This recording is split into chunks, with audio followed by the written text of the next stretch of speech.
Peluru ditembakkan dari permukaan tanah dengan kecepatan awal fenol dan sudut elevasi alfa, tentukan tinggi maksimum. Ya, berarti bisa kita gambarkan seperti ini. Ada peluru dengan sudut tembak alfa, kemudian dia mengalami gerak parabola, gitu ya. Nah, yang ditanya adalah berapa ketinggian maksimumnya, YM. Ya, ini karena soalnya dalam fenol dan sudut elevasi alfa, maka ini ada fenol, kemudian ada alfa. Nah, di sini kita tahu bahwa dia akan bergerak secara parabola. Kenapa? Karena untuk sumbu Y ada percepatan gravitasi G yang arahnya ke bawah. Ya, jadi percepatan gravitasi G ini arahnya dia minus G, J, gitu ya, arahnya ke bawah.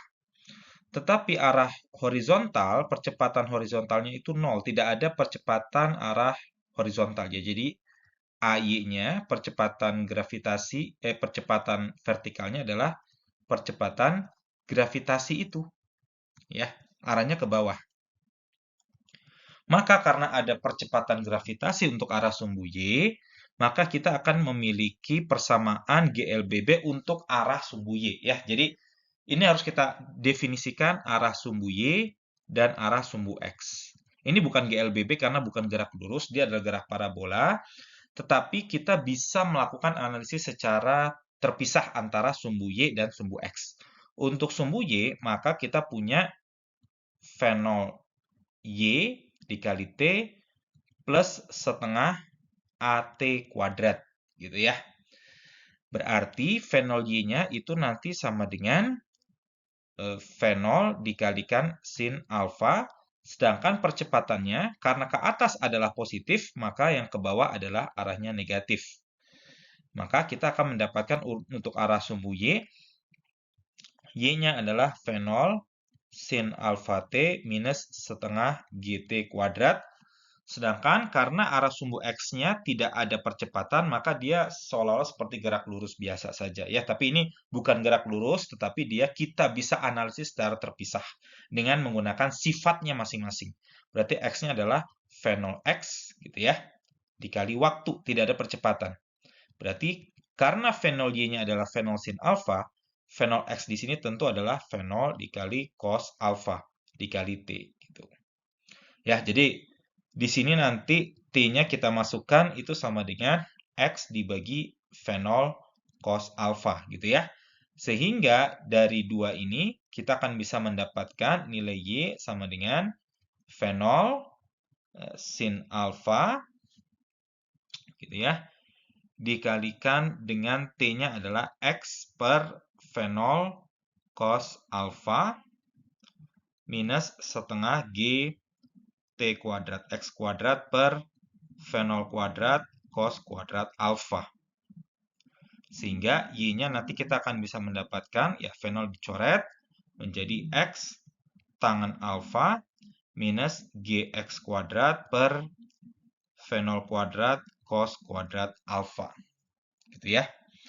Sehingga nanti ini menjadi persamaan parabola, ya. Jadi minus G per fenol kuadrat cos kuadrat alfa dikali X kuadrat, gitu ya. Oh, sorry, ini ada dua ya. Jadi ini dibagi dua. Kemudian ditambah tangen alfa dikali X. Ya, seperti itu. Ya, maka dari persamaan ini dia diminta tinggi maksimum, gitu ya. Tinggi maksimum ini sebenarnya kalau kita dari persamaan ini terlalu panjang ya kalau kita cari dari sini. Sebenarnya bisa, tapi mungkin agak terlalu panjang gitu ya. Maka kita ini hanya untuk membuktikan saja bahwa ini akan menjadi persamaan untuk parabola, gitu ya. Maka di sini kita cari dari yang di sini aja ya, dari persamaan ini saja. Ketika dia mencapai Y maksimum, ya, ketika dia mencapai Y maksimum, maka kecepatan arah vertikalnya itu sama dengan 0, gitu ya. Jadi di sini dia memiliki kecepatan horizontal Vx dan kecepatan vertikal Vy. Yang berubah adalah Vy-nya. Kalau Vx dia tidak pernah berubah. Jadi V ini selalu sama dengan V0 X, gitu ya, karena tidak ada gaya arah horizontal. Maka di sini V VY itu berarti menjadi V0Y ditambah AT gitu ya, karena percepatan adalah selisih kecepatan akhir kurangi percepatan awal per gravitasi. Karena kita hanya tertarik untuk arah sumbu Y, maka di sini kita masukkan unsur Y semua.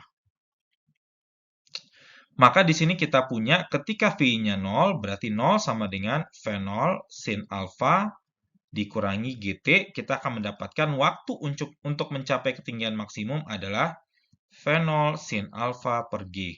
Ya, T-nya seperti itu. Lalu kita masukkan ke dalam persamaan ini, ya, di mana Y berarti sama dengan V0 sin alfa dikali T-nya adalah V0 sin alfa per G minus setengah kali G dikali V0 sin alfa per G kuadrat. Sehingga nanti Y-nya menjadi Y maksimum di sini, karena itu terjadi pada saat kecepatan vertikalnya 0.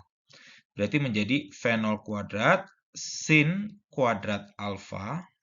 Maaf ya, ini saya perbaiki sedikit. Ya, menjadi V0 kuadrat sin kuadrat alfa per G minus V0 kuadrat sin kuadrat alfa dikali G dibagi 2G kuadrat gitu ya. Ini G-nya G kuadrat. G-nya kita bisa coret, berarti Y maksimum menjadi V0 kuadrat sin kuadrat alfa dibagi 2G. Ini adalah ketinggian maksimum dari parabolanya.